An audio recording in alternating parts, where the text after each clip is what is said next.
February 1st, 2026. Tucson, Arizona. 11:30 at night. A security camera at a front door captures a figure, masked, armed with a handgun, moving with purpose toward the entrance of a quiet home in one of Tucson's most exclusive neighborhoods. Before entering, the figure tampers with the camera. Inside that home, an 84-year-old woman named Nancy Guthrie, a retired school teacher, a mother, a grandmother who had lived in that same home, on that same street, for decades. By morning, she was gone. Blood drops on the front porch, the back door propped open, her car still in the driveway. A single hair found inside that did not belong to her. Nancy Guthrie is the mother of Savannah Guthrie, one of the most recognized faces on American television, co-host of the Today Show. When this story broke, it became one of the most covered missing person cases in years. Hundreds of deputies, FBI agents, national and international media. Global attention within 48 hours. Today, 100 days later, nobody has been arrested, nobody knows where Nancy is, and what has emerged in the weeks since is a story not just about a missing woman, but about a broken investigation, a public turf war, and what happens when ego gets between law enforcement and justice. This is the full story. Let's get into it. Welcome to Paradigm Exposed, where we cover the cases that deserve more than a headline. Subscribe if you are new. Now, let me tell you who Nancy Guthrie is, because she is not just a missing person case. She is not just Savannah Guthrie's mother. She is an 84-year-old woman who spent her life as a school teacher, educating children, raising a family, building a quiet and dignified life in a neighborhood she had called home for decades. On Mother's Day, 100 days after she was taken, Savannah posted a message that stopped people in their tracks. She wrote, "We miss you with every breath. We will never stop looking for you. We will never be at peace until we find you. We need help. Someone knows something that can make the difference. Call 1-800-CALL-FBI. We need help. Someone knows something." That is where this family is. 100 days in, still pleading, still waiting, still without answers. Now let me walk you through exactly what happened on the night Nancy was taken. Here is what investigators have established from the available evidence. On the night of February 1st, a Saturday, a masked armed individual approached Nancy Guthrie's home. He appeared on the doorbell camera, he tampered with it, adjusted the angle, limited its field of view before proceeding. That single action tells us something critical. This person knew the camera was there. They had either surveilled the property beforehand or this was experienced criminal behavior, looking for and neutralizing recording equipment as a reflex. Former FBI profiler Jim Clemente reviewed the footage and the blood evidence and reached a clear conclusion. A single abductor was responsible. The blood drops on the front porch and concrete walkway, larger low-velocity droplets, indicated Nancy was face down near the door as she was being moved outside. Sources told Fox News Digital there were no signs of a struggle inside the home. Whatever happened fast. Nancy did not have time to fight back in a way that left marks inside. She was taken to the outside, and from there, into a vehicle and gone. The back door of the home was found propped open, a possible entry point, an exit route, or both. Investigators have not publicly confirmed which. And inside the home, one piece of physical evidence that may ultimately break this case open. A single hair. A hair that did not belong to Nancy Guthrie. Collected, bagged, and sent to a forensic laboratory for analysis. Nancy's husband was not home that night. She was alone.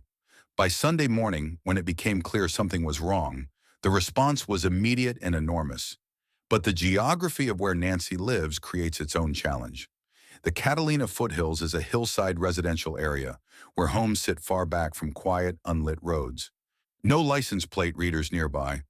Limited traffic camera infrastructure. The dense surveillance network that makes urban crimes more solvable simply does not exist here. As CNN analyst John Miller put it directly, "We are in a desert, not literally, but in terms of the digital evidence trail that modern investigations rely on, the Guthrie case had almost nothing to work with from the start." From almost the moment the Guthrie investigation began, questions emerged about the man running it. Pima County Sheriff Chris Nanos made an early admission that set the tone. He released the crime scene before federal investigators had conducted an exhaustive search. In a case where physical evidence is irreplaceable, releasing a crime scene too early means losing things you can never recover. Nanos acknowledged publicly he would have done this differently. The damage was already done. Then came a statement that cut to the bone.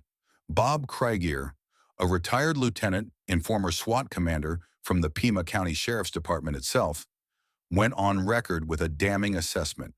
"I think that his ego and his unwillingness to work with federal partners has gotten in the way since day one," Krieger said. "I believe he planned from the onset that the Sheriff's Department would solve this crime alone and that they would get all the glory."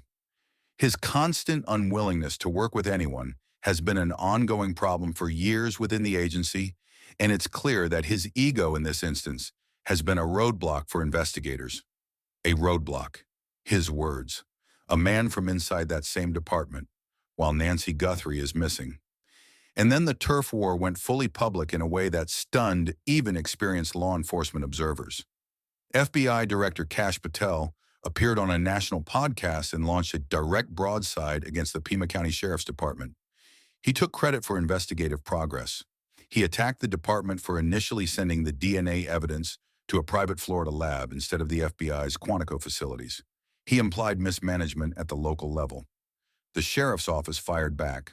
Sources told CNN that despite the public war of words, agents from both agencies were actually working closely. Law enforcement experts called Patel's comments exactly what they were: counterproductive. CNN analyst John Miller said it plainly. "It's not helpful to the case. It harms the working relationship between agencies where trust is essential. Even if the criticism is valid, the FBI director cannot support local law enforcement on social media every day and then throw a partner agency under the bus the first time a high-profile case gets hard. Two agencies, a public war, national television, a missing 84-year-old woman. This is the state of the investigation at 100 days.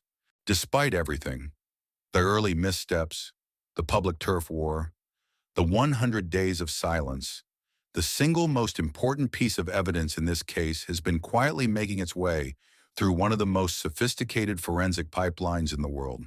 That hair recovered from inside Nancy Guthrie's home.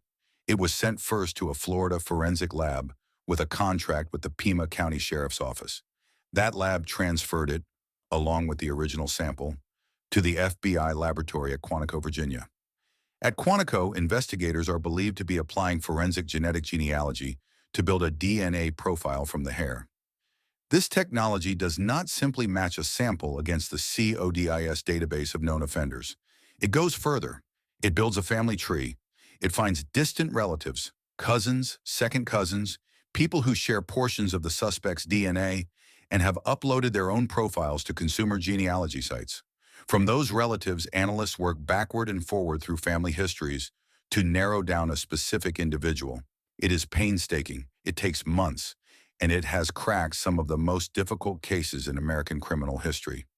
Genetic genealogist C.C. Moore told Fox News she is confident the FBI will want to use a San Francisco laboratory called Astrea Forensics for this analysis.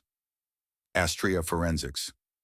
If you watched our Gilgo Beach episode, you know that name.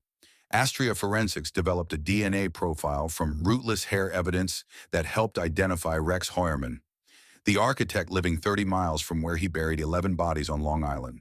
The same technique, the same lab, now pointed at the hair found in Nancy Guthrie's home. Former FBI profiler Jim Clemente is direct about where this leads. The DNA and physical evidence in this case will lead to the capture of the abductor. The question, he says, is time. The results are expected by mid-2026. We are watching. I want to end this video with a question that CNN raised on the 100-day mark, and that I think every person watching true crime content, including this channel, needs to sit with. There is a concept in forensic research called the CSI effect, named for the television franchise. It refers to the way decades of crime drama have fundamentally shaped how the public expects investigations to work. On television, cases are solved in under an hour. DNA results return the same day. There is always a lead. The technology never fails. The system always delivers. One forensic scientist estimates that 40% of the science shown on CSI does not actually exist. Most of the rest is performed in ways that real investigators can only dream about. And when a real case does not match that fiction, when 100 days pass without an arrest in a case with almost no digital evidence trail, in a remote hillside neighborhood with no streetlights or traffic cameras, the public turns. They declare the investigation a failure. They speculate publicly and confidently. One pundit described the kidnapping as a sophisticated group operation. 2 weeks earlier, the same pundit had called it the work of a lone amateur. Law enforcement sources told CNN that reckless public speculation actively harms missing person investigations. If the public believes investigators have already figured it out, they feel less urgency to call in what they know. The flow of tips slows, and tips, real human tips from real people with real information, are often what finally cracks a case. So here is what I want to say directly to anyone watching this video. The investigation has had real failures. We covered them. The early missteps were real, the turf war was real and counterproductive. But the DNA is at Quantico. The best genetic genealogy technology in the world is working on that hair. The same technology that identified a serial killer on Long Island is pointed at this case right now. And someone watching this video, maybe right now, knows something, saw something, heard something that feels too small to matter but is not too small at all. Nancy Guthrie is 84 years old. She is a retired school teacher, a mother, a grandmother, a woman who built a quiet, dignified life in Tucson and who deserves to come home. 100 days have passed. The investigation has been complicated by institutional failures, by a very public war between agencies, and by the sheer challenge of a crime that left almost nothing to work with. But that hair is at Quantico right now, and the science that identified Rex Heuermann, that pulled a killer out of 13 years of darkness, is being applied to it. Savannah Guthrie said it on Mother's Day, and I want to close with her words because they are the only ones that matter here. We will never stop looking for you. We will never be at peace until we find you. Neither should we. If this video informed you, like it, share it. More views means more people who might recognize something. Subscribe to Paradigm Exposed. New case every week. Drop a comment. Do you think the DNA results will crack this case before the end of 2026? And do you think the sheriff's early missteps cost investigators evidence that cannot be recovered? I read every comment. This is Paradigm Exposed.